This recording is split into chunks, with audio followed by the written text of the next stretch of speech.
আসসালামু আলাইকুম, সবাই কেমন আছেন? আলহামদুলিল্লাহ আমি ভালো আছি। আজকে আমি চলে যাচ্ছি লাঞ্চ করার জন্য। আর আমার সঙ্গে যাচ্ছে আমার হাজব্যান্ড, আমার শাশুড়ি আর আমার দেবর।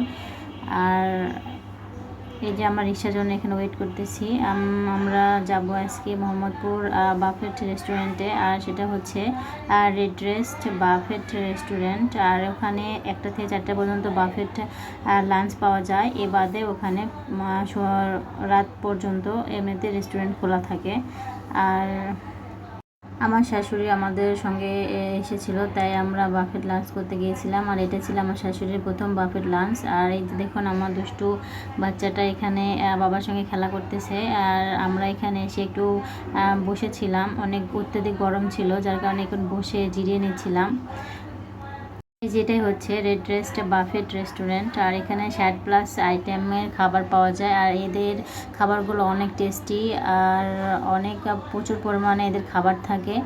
আর এখানে অনেক ভিড় কম হয়, খেয়ে শান্তি পাওয়া যায়। আমরা প্রায় এখানে খাবার খাই। এখানে অনেক রকমের সালাদ পাওয়া যায়, অনেক রকমের মিষ্টি আইটেম পাওয়া যায়, অনেক রকমের মোট কথা এদের প্রায় 60+ খাবার পাওয়া যায়। আর আমার এখানে সবথেকে বেশি ভালো লাগে বার্গার আর চিকেন ফ্রাই। এখানে আমার পছন্দের ফুচকা ছিল, সব রকমের খাবার ছিল, পেয়ারা ছিল, সুজির হালুয়া, জর্দা, অনেক রকমের, যেগুলো বলে শেষ করা যাবে না। আপনারা ভিডিও দেখতে পাচ্ছেন। এই যে আমি খাবার নিচ্ছিলাম আর আমার হাজব্যান্ডও খাবার নিচ্ছিল। আর ও আমাকে শুধু বলতেছিল আমরা খেতে জানি না, আমরা উল্টাপাল্টা করে খাবার খাই। তো এটা নিয়ে অনেক হাসাহাসি করতেছিল। আর ও আমাদের বুঝিয়ে দিচ্ছিল যে এটা নাও, ওটা নাও, ওটা নাও। বাট ও তো একটু পেটুক টাইপের, ও মানে খেতে পারে, কিন্তু আমরা তো অত খেতে পারি না। আমার শাশুড়ি তো আরও খেতে পারে না। তো এই কারণে আমরা বুঝে শুনে যেটা খেতে পারবো সেটা নিয়েছিলাম। বাফেট লাঞ্চ মানে এটাই না যে আমরা খাবার প্রচুর পরিমাণে পাবো আর খাবার নষ্ট করব। আমরা পরিমাণ মতো নিয়েছিলাম আর পরিমাণ মতো খেয়েছিলাম। এই যে এটা আমরা সর্বপ্রথম নিয়েছিলাম। এখানে আমাদের 4 জনের খাবার, আমরা অল্প করে নিয়েছিলাম। বেশি আছে দেখে আমরা নষ্ট করব না, খাবার নষ্ট করা মহাপাপ। এটা আমাদের 4 জনের খাবার। এই যে আমার শাশুড়ি শুরু করে দিয়েছে খাবার, আর আমার দেবর আমার বাচ্চাকে নিয়েছিল। আর এটা ওটার পরে আমরা খেয়েছিলাম, একটু রেস্ট করেছিলাম, আধা ঘন্টা রেস্ট করেছিলাম, কারণ আমাদের হাতে পর্যাপ্ত সময় ছিল।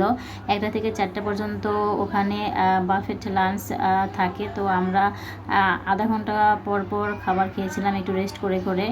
আর এটা শেষে আমরা পায়েস নিয়েছিলাম। আর পায়েসটা ছিল অনেক মজাদার। আমার শাশুড়ি বলতেছিল যে তার পায়েস খেয়ে মন ভরে নাই, তিনি আরও খেতে পারতেন।